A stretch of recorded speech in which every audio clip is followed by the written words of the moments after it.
inspirational, uplifting, altogether good. The Good News Franklin County Schools.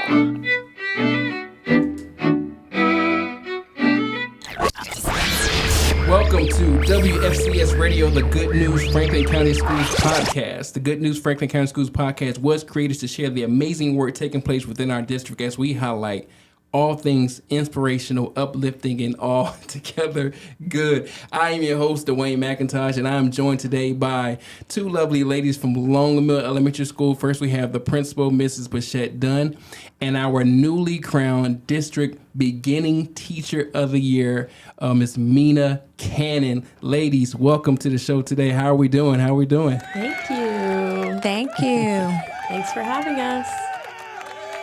So, right off the bat, we'll let it marinate a little bit. Right off the bat, Meena, how does it feel to be not only the teacher of the year, the beginning teacher of the year for Long Mill, but additionally the district beginning teacher of the year for 2022-2023? What are your initial reactions to that? It's crazy. The initial reaction was just kind of shock, but also, wow, this is insane, and it's me. So it's such an honor, and it's great, and I love everyone at Long Mill, and it's such an honor, such a huge honor. I was speechless when everybody came in and was holding up that big check. I was going to say, we walked into the classroom, and I remember you looking like, what's going on? I was like, we're here to honor you. I know. I was looking at the pictures after. I was like, oh, my gosh. I was speechless, really.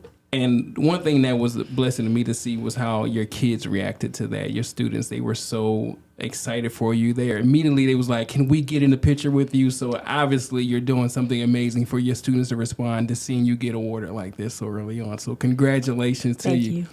Ms. Dunn, how does this feel? You have not only this year's beginning teacher year, but last year's district beginning teacher of the year as well, 2 years in a row. How's that make you feel? I am so excited to work with Ms. Kannan. She does an amazing job. She's very innovative. Her students absolutely adore her. They love learning about science.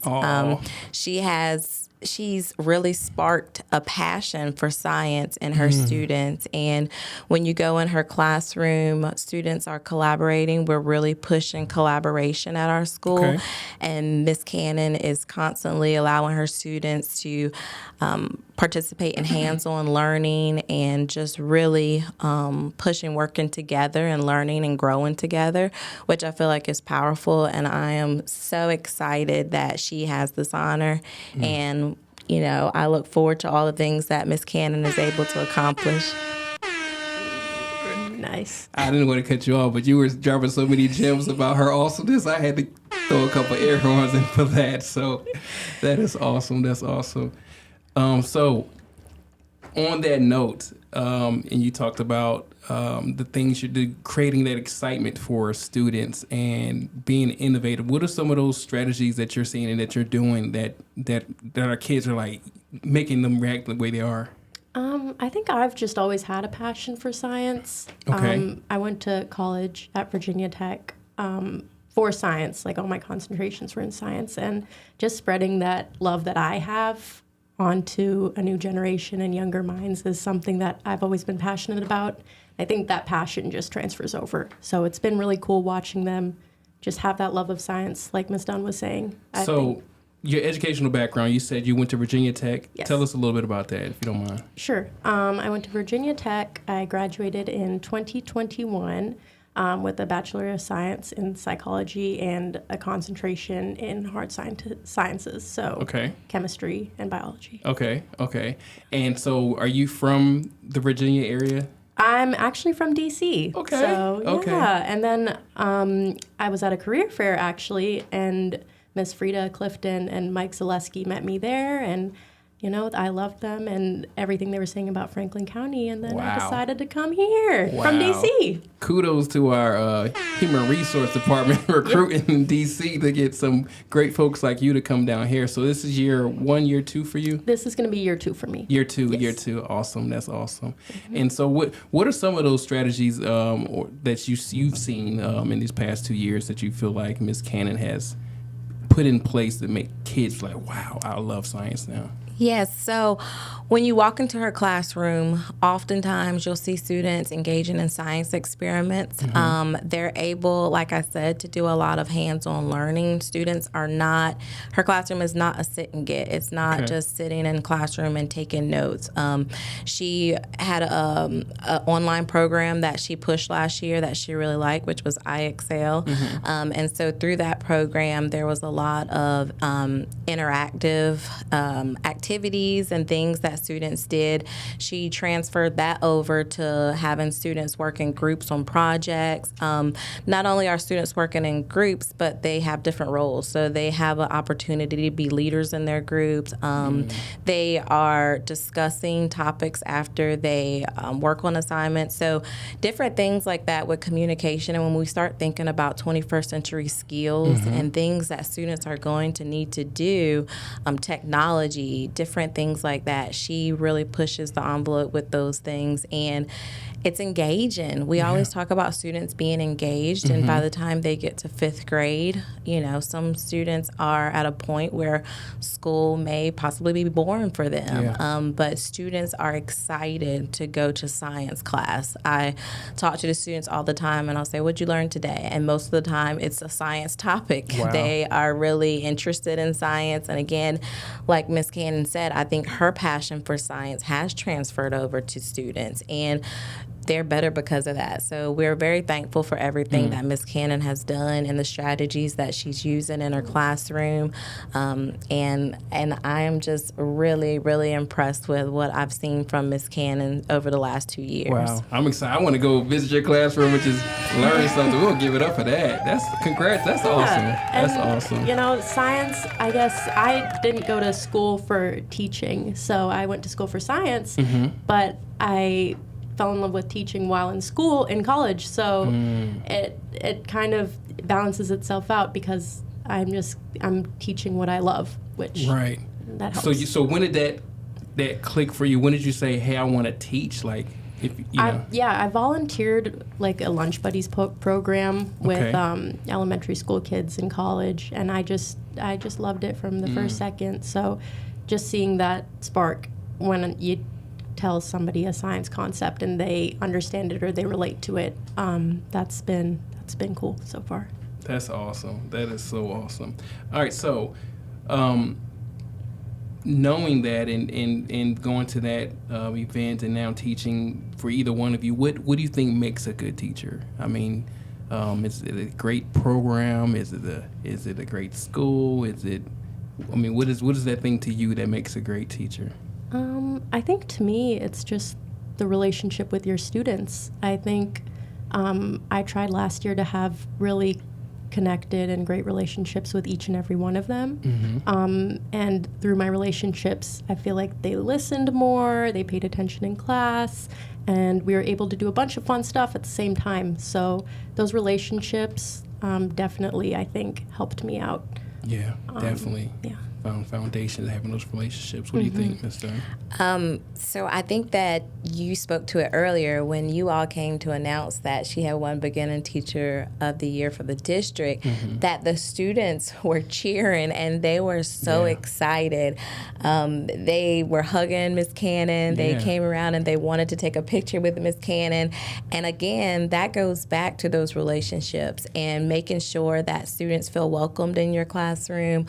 Students feel like they have a voice when they're in your classroom, and those are things that Ms. Kannan does on the daily basis.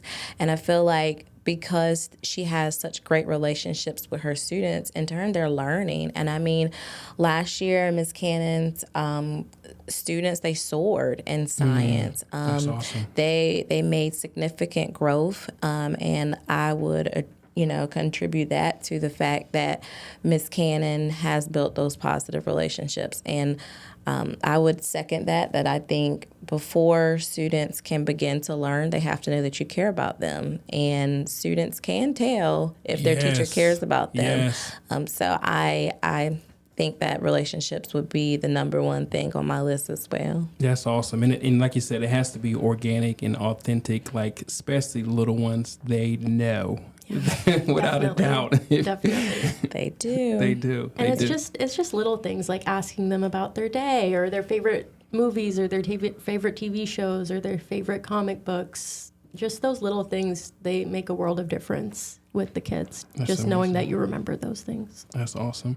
So, what are some instructional practices that you would say are really beneficial for science overall?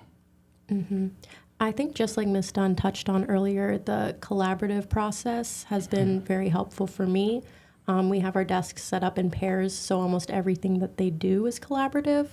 That's been helpful in just the think, pair, share, making sure that they're able to bounce ideas off of each other.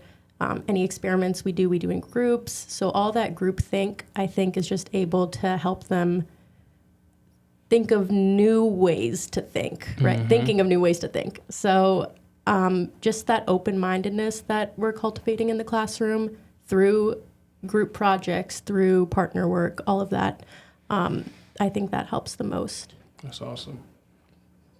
So students don't feel like they're on an island by themselves. Yeah. They can bounce ideas off each other, see if they're on the same wavelength. I love that. Yeah. I love that. All right, so let's switch gears for just a second. We're going to play a little game called Would You Rather. Okay. So the way this works is I'm going to ask you a question about two options, which one you would rather do. Please pick only one. And it'd be nice if you give me a little explanation. All right, so here we go. Question number one. Would you rather live in a mansion or on a farm? Give me the mansion. I'm from D.C. I don't want to live on a farm. I would say a farm. Really? I think that, being in a slower pace is so nice to be able to reflect. I'm a very reflective person, and I feel like a mansion probably would be in a large city, and it'd probably be fast-paced, but a farm would slow you down, and you have time to reflect and think about things and appreciate nature. Nice. Very nice. Nice. I like it. It's the opposite I like of me. it. Very thoughtful, right? All right, question number two. Would you rather be too hot or too cold? I would rather be too hot. Well, actually, I get hives on my face when it's too cold outside, so I get like an allergic reaction. Oh my God. Yeah, I would rather be too hot. That's another reason you moved south, right? Yeah, definitely. Yeah. I would go with that. I'd rather be too hot. I am not a fan of cold weather. I am summer and spring. Not a fan of cold weather. Awesome. All right. Next one. Would you rather have a missing finger or an extra toe? I think This is the question your elementary kids would ask you, right? definitely, yeah. I'm pretty sure they have asked me this, honestly. I'm gonna go extra toe. Okay. So I feel like missing a finger, you're losing something, right? Extra toe, you're gaining something. Okay. All right. I like your thinking. I'd rather have an extra toe. I think that besides putting our shoes on and walking, we don't often use our toes nearly as much as we use our hands. So I feel like Do you have experience with this? Like, No, I'm just saying I think I'd keep all 10 of my fingers. I thought it's something you wanted to share with us. I was like, what? No. All right. Last one, I believe. Yes, last one. Here we go. All right. Would you rather meet a famous actor or the president? Ooh, that's a good one. You go first, Miss Dunn.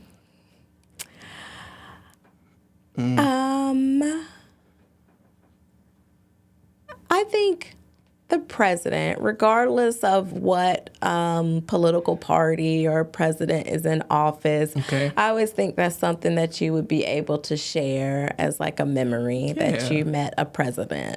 So I'd go with the president. That's a great point. Yeah, I would go president too. I feel like that would be such an honor to just meet any president. And you get to say, oh, I met the president at some point. That'd be pretty cool. All right, you guys survived. You survived. That last one almost got you a little bit. All right, so as we conclude today, I just want to ask one more question. I know that I personally know there's a lot of great things going on Long Mill. Obviously, by the honorees you guys are having each year. Why is Long Mill you consider to be the best choice for families? Like, what is it for you? What is that thing that makes you guys unique and stand out above the rest? I think it's the people. I love everybody on the staff. Everybody makes me feel welcome. Just coming in every day, 7 a.m. I'm like, I'm not sad to come in because everybody is just so welcoming and awesome.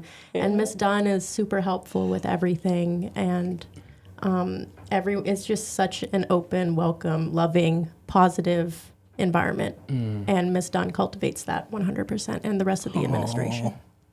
Thank you, Miss Cannon. So I would agree with that. I think that we work extremely hard to make sure that we have an environment where kids want to come to school. We embrace every child in our building. We know children by names. We open car doors in the morning. We help put students in the cars in the afternoons. We'd really try to have an environment where students are like, I love my school. I love going to school. They wake up in the morning, they're excited to come to Long Mill. And I think that starts with the staff and making sure that we have good relationships among us, among the teachers, and that trickles down to the classrooms. And so I do a lot of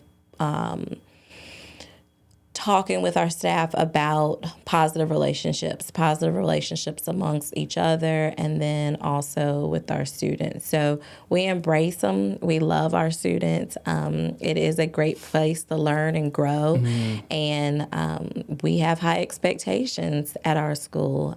We hold everyone accountable, but it makes us better because of that. So I think that, overall, Long Mill Elementary is a wonderful elementary school. And if you don't remember nothing else, we love our children, and we want them to grow and learn each day. That's amazing. Definitely. That's amazing. Did you want to add something else to that? No, it's just when you have, I guess, a bunch of people that love what they do, it's easy the rest will follow very easily. Agreed. So it's just the environment, like I said, that just that positive environment. So the kids have somewhere for 7-8 hours a day. They have somewhere where they can rely on for being a great environment, that they will learn something and they'll have friends and all that good stuff. That's amazing. Right. Ladies, this has been great. It's been enriching. Congrats again. Thank you. Ms. Cannon, on this honor. Well-deserved from what I've heard, what I've seen just in the few weeks that I've known you. And Thank you. We're proud of you overall as a district, and Ms. Dunn as well for the things you're doing at Long Mill and things you're putting in place. So keep making us proud. You're doing great things. We appreciate you. If nobody's ever told you that, we do. So thank you. This concludes our episode for today of the Good News Franklin County School Podcast. If you're listening on your favorite podcasting app, please subscribe, share with a friend. If you're watching us on YouTube, please subscribe, like, and share as well. Until next time, remember, there is greatness inside of you, so let it out and share the good news, everyone.